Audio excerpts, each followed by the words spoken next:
उधर पीतल ही पीतल है, इधर ये माँ का दरबार है और जागरण की रात है। पापी मन को पवित्र किया है, जिह्वा को पवित्र किया है। हमारे गुरुओं का कहना है, संतों ऋषियों का कहना है, जो जागरण में सारी रात बैठता है, प्रातः काल अपने मन की बात कथा को के बाद अरदास करा के मन की बात माँ से कहता है, माँ उसकी विनती फरियाद को जरूर सुनती है। बोल सच्चे दरबार की कथा है। इंस्ट्रूमेंट बजेगा नहीं तो ध्यान दीजिएगा, आपको नींद नहीं आएगी। आज जागरण में कहीं 15 मिनट कहीं 20 मिनट की कथा लोग जल्दी करवा देते हैं, पर एक एक शब्द सुनिएगा। मैं जल्दी भी करूंगा और पूरी कथा भी करूंगा। पहले इस कथा को पंजाबी में पढ़ते हैं और मैं बार बार कह चुका हूं। और हमारी पुष्पा बहन जी, उनको लगता है चली गई है क्या? आप यहाँ बैठी हैं और भाभी कहाँ हैं? अच्छा, आप भी नीचे बैठी हैं, कोई बात नहीं है। तो खास तौर से मैं आपके लिए और हमारे ये भैया आए हुए हैं, क्योंकि ये चैनल पर भी डालेंगे, तो इस कथा को श्रवण करिए। पहले इस कथा को पंजाबी में पढ़ते हैं। मैंने पहले भी बताया कि जाति का कोई भेदभाव नहीं होता। आपने आज बुलाया है, कल हमें कोई और भाई बुलाएगा, कोई भक्त बुलाएगा, क्या मैं उसके घर जाके खाना नहीं खाऊंगा? मैंने तो आपसे जात नहीं पूछी, मैं तो अभी जाके खाना खा। सोचो 4:30 बजा है, मैं खाना खा के आ रहा हूँ, क्योंकि माँ का दरबार है। माँ कहती है खूब खाओ पियो मस्त करो। बोल सच्चे दरबार की, बोल सच्चे दरबार की। थोड़ा हाथ बीच बीच में जब निद्रा आपको लगे, वो भी देवी है, तो हाथ उठा देना, ब्लड सर्कुलेशन बढ़ जाएगा और नींद का प्रकोप भी हट जाएगा।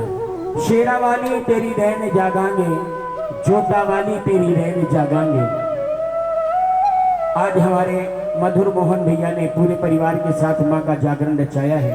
माँ से कहते हैं, माँ मैं सारी रात जागूंगा।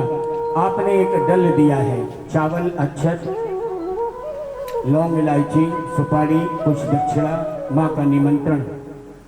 शेरा वाली तेरी रहन जागांगे, जोता वाली तेरी रहन जागांगे। हम आप बैठे हैं, माँ से कहते हैं, संकल्प लेते हैं कि माँ मैं आज सारी रात जागूंगा। बैठे तो है, भोर हो रहा है, घर तक पहुंचेंगे सूर्य उदय हो जाएगा। शेरा वाली तेरी रहन जागांगे, जोता वाली तेरी रहन जागांगे। भक्त कहता है, काहे भवानी तेरा अंगना लिपावा, काहे तेरा चौक पुरावा, जय जय माँ। मैया कैसे तेरा आंगन लिपूं, कैसे तेरा चौक पूरूं। हरी हरी गोबर तेरा अंगना लिपावा, गजमुटियन चौक पुरावा। मैया गाय के गोबर से तेरा आंगन लिपूं, हाथी के मत्थे में जो हड्डियां हैं उससे बनाए हुए चूर्ण से मैं तेरा चौक पूरूं। 4 पहर होते हैं भक्तों, जब जागरण शुरू होता है और जब आरती होती है। 4 पहर, चारों पहर में वरदान मांगते हैं। माँ पहले पहर तेरा भजन करा, तेरा यज्ञ करा, बीजों में नो कंठ दान, जय जय माँ। माँ मैंने पहले पहर तेरा भजन कीर्तन किया है, मुझे कंठ का दान दो।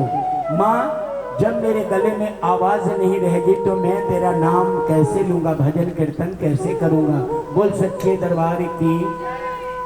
दूसरे पहर में माँ से मांगते हैं कि माँ दूजे पहर तेरा भजन करा, तेरा यज्ञ करा, बीजों में नो अन्न धन दादान, जय जय माँ।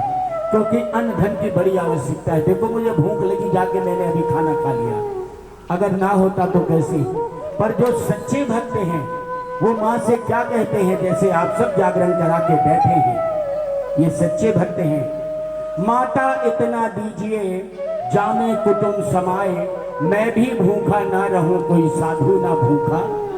आज मैं आपके यहाँ साधु बन के आया हूँ माँ का भजन करने, तो भूख लगी तो मैं गया और मेरे भैया ने मुझे बढ़िया से भोजन करा दिया। बोल सच्चे दरबार की।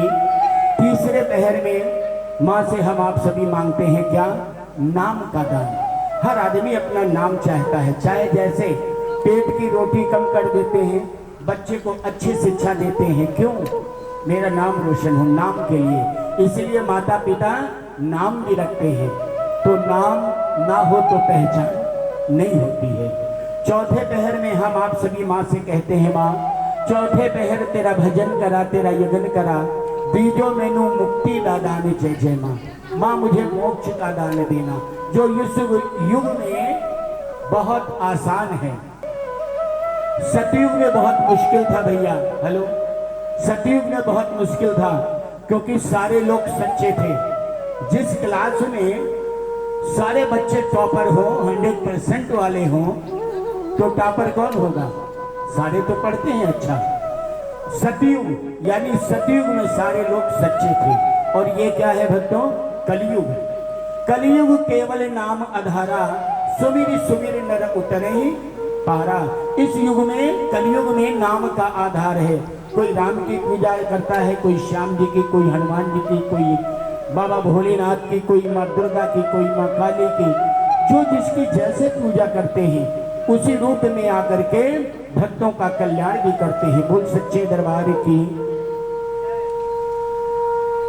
16 कला संपूर्ण दो ही लोग हैं, एक तो माँ दुर्गा है और दूसरे हैं भगवान। कथा सुनिए तो ध्यान रखिए। 16 कला संपूर्ण। सबसे पहला जन्म रूप नारायण देवता का हुआ। दूसरा जन्म सामल माई का। सामल माई है ज्योत स्वरूपा मां ज्वाला। तीसरा पहर तीनों देवता ब्रह्मा विष्णु महेश। तीसरा जन्म ब्रह्मा विष्णु महेश का। चौथा जन्म विश्वकर्मा भगवान का। पांचवा जन्म काम क्रोध लोभ मोह अहंकार और ये मांडव चित्त जल पावक गगन समीरा इसका हुआ।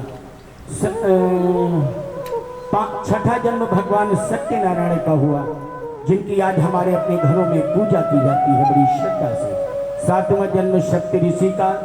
आठवां जन्म आज जिसके दरबार में ज्योत को जगा के बैठे हैं सारे भक्त सारी रात जय माता दी जय माता दी। हाथ उठा के बोलिए जय माता दी। बोल सच्चे दरबार के। आठवां जन्म इस आदिशक्ति जगत जननी महामाई अष्टभुजी का हुआ। 9वें उपजे 9 नाथ हैं, 10वें 10 अवतार जय जय माँ। 11वें उपजे 11 रुदनिया, 12वें 12 मास जय जय माँ। 13वें उपजे 13 रतन, 14वें 14 भवन जय जय माँ। 15वें उपजे 15 दिथ्या, 16 कला संपूर्ण जय जय माँ। 16 कला संपूर्ण से भक्तों देवी देवताओं में दो ही लोग, एक तो माँ दुर्गा, दूसरे थे भगवान कृष्ण जी। कौन? भगवान कृष्ण जी। भगवान राम जी ने कभी नहीं दर्शाया, कभी कहीं नहीं दिखाया कि मैं भगवान हूं, लेकिन भगवान कृष्ण 16 कला संपूर्ण अपनी सबसे छोटी उंगली पे क्या लिया था भगवान कृष्ण ने? पर्वत। कौन सा पर्वत? गोवर्धन पर्वत। अगर वो ईश्वर नहीं है तो इतना बड़ा पर्वत उनकी उंगली पर कैसे है? बोले कृष्ण भगवान की, बोले नटवर नंद गोपाल की। ये रहा 16 कला संपूर्ण। एक भक्त माँ का नंदलाल, एक भक्त ध्यानो श्रीधर। आज कहीं भी जागरण होता है इन भक्तों की कथा कही जाती है। भक्त नंदलाल ऐसा भक्त जो हर साल जाता था माता का दर्शन करने, पूजन के थाल को सजाया, माँ के दरबार को चला, ऊंची लंबी पर्वत की चढ़ाई को देखा तो मन में डर गया। मन में विचार किया कि माँ तेरे दरबार की ऊंची चढ़ाई है, मैं तेरा दर्शन करने कैसे आऊं? नंदलाल ने सोचा मैं हर साल जाता हूं माँ का दर्शन करने, अगर मैं माँ को अपने घर बुलाऊं क्या माँ मेरे घर नहीं आएगी? क्यों नहीं आएगी? श्रद्धा होनी चाहिए। मैया जी के चरणों में ठिकाना चाहिए, बेटा जो बुलाए माँ को और आती हैं।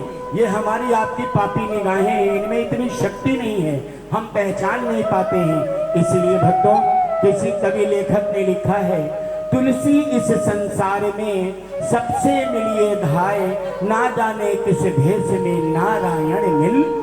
हमारे आप सबके पास दो चीज ऐसी है जो बांटने से कम नहीं पड़ती है। क्या है वो? क्या बात है, जोरदार तालियां हो जाए भैया के लिए। अच्छा तो नहीं है, कोई बात नहीं। और दूसरे आप बताइए, आपके छोटे जीजा हैं कि बड़े जीजा? अरे जीजा बहनोई एक ही बात है, हम तेवर देसी में बोल रहे हैं, देसी तो बहनोई भी है। दूसरे कौन थे? दूसरा क्या है? एक तो प्रेम। प्रेम की बात जमाने से निराली देखी, प्रेम की प्रेम से फलती हुई डाली देखी। प्रेम आदर्श है, मिलती है खुशी तन के लिए, प्रेम से शांति मिलती है सदा मन के लिए।